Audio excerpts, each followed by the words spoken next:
Assalamualaikum. Yang mana mencari Toyota Rush, kita ada sebiji ni ya. Yang ni Toyota Rush 1.5 liter manual tahun 2008. Nampak tu kereta tengah basuh. Kereta masih okey, cuma cat kurang sikit.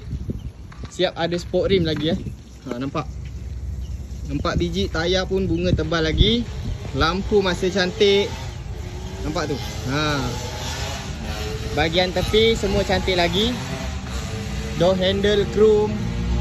Nampak masih cantik Yang ni bahagian belakang. So yang ni G-spec. Kereta memang cantik lagi. Cuma cat dia ada pudar-pudar sikit lah. So kita tunjuk sikit bahagian dalaman. Dalaman color cream. Yang ni manual bukan auto. So ada satu airbag. Seat fabric masih okey lagi, cuma kotor-kotor sikit saja, tapi tak ada koyak. Harga yang kita jual RM23,000. Yang mana tengok video ni kita bagi last offer RM20,000 sahaja. So yang mana berminat PM nombor dekat bio. Itu saja. Assalamualaikum.